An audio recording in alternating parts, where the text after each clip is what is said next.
Good morning. I'm off for breakfast in Port Baku. Oh my God, I'm so tired. Insomnia is kicking in badly. I will see you when I get back and catch up then. Exam marking started too. All these shops sell the same things. You'd wonder how they keep going. Yeah, if you're lost, head for the landmark. Everyone says that. You can find it because it's a landmark, it's huge.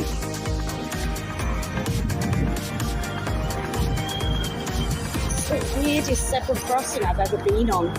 People get stuck in the middle of it. This is Boulevard. Boulevard in our world. Caspian Sea. Various malls. Goes on for miles. My boss runs up and down it. Made my day.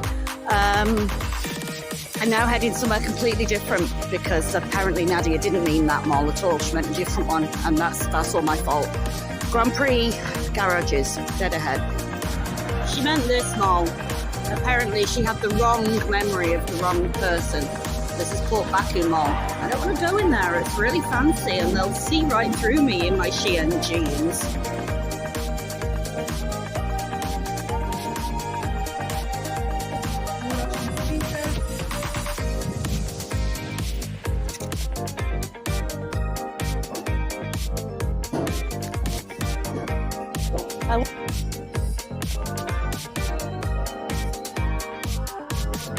Madam Principal looking at the menu.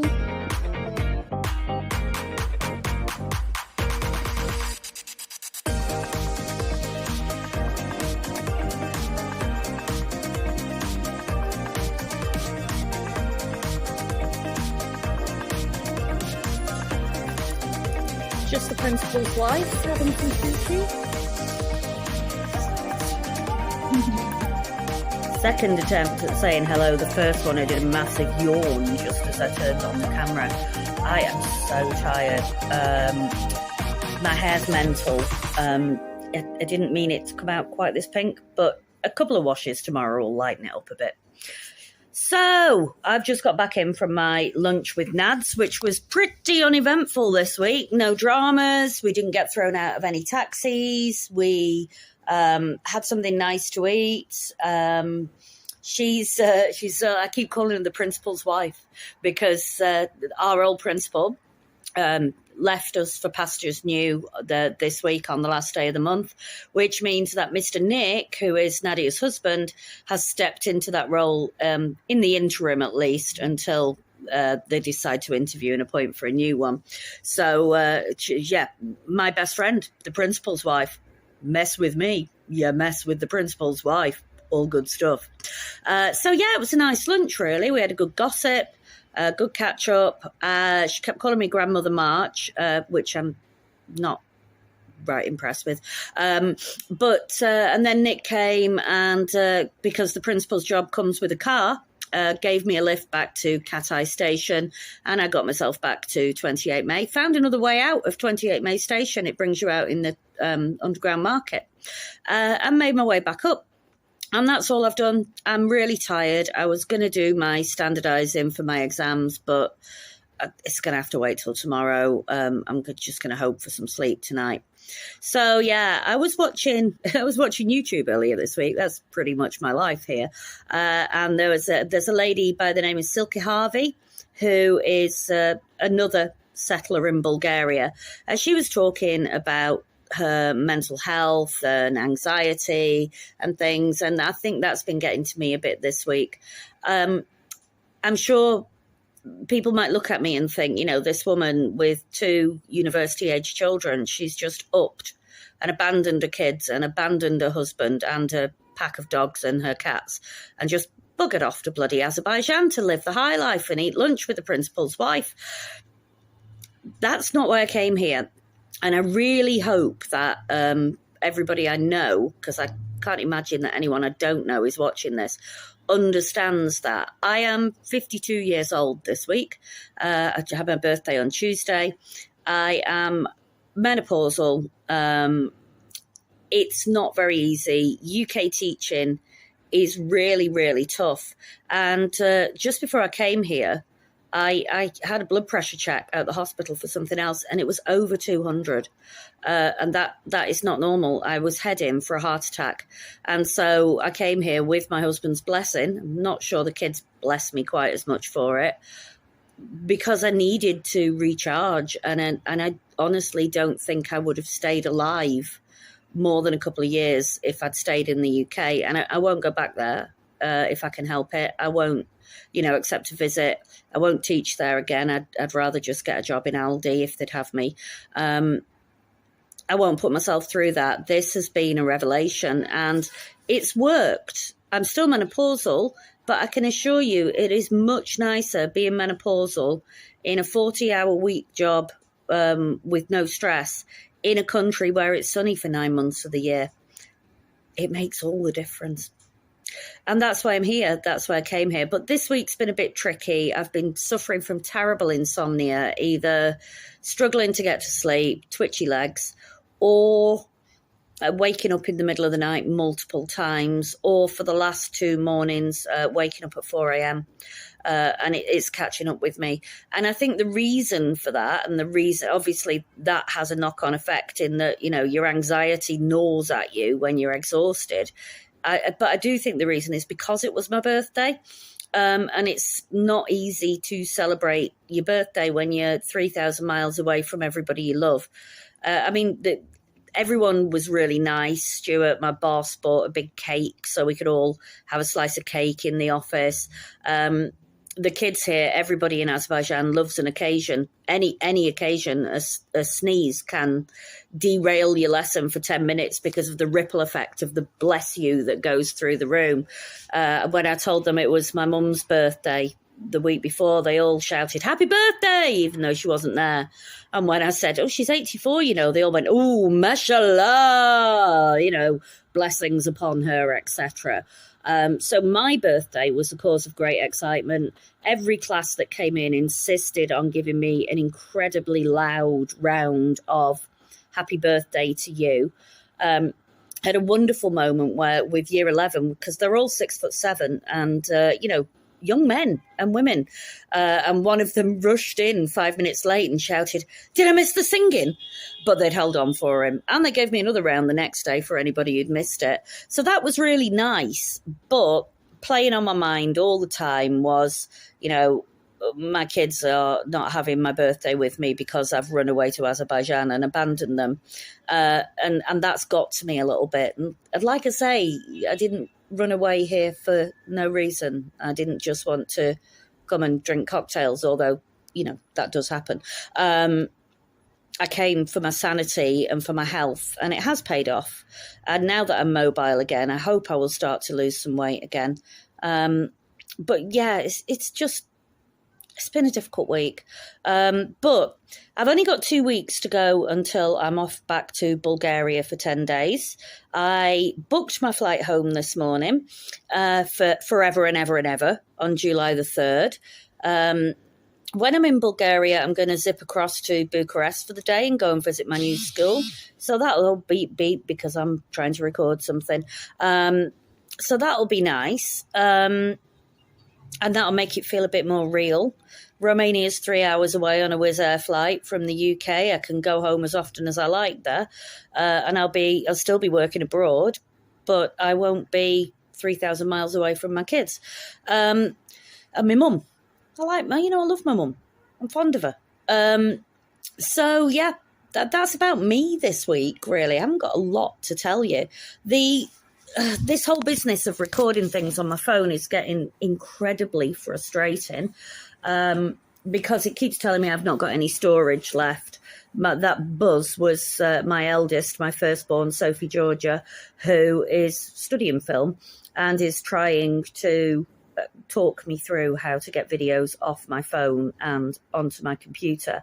I was toying with the idea of buying a camcorder, but she assures me that the ones, because they're cheap, the ones that I'm looking at are no better than my phone. In fact, my phone is probably better than those cameras. So I'll keep trying to find a way around it, but it is really frustrating. The video that I uploaded yesterday about Bulgaria, has got loads of blanks on it because it just would not, what I used to call render. The thing still render?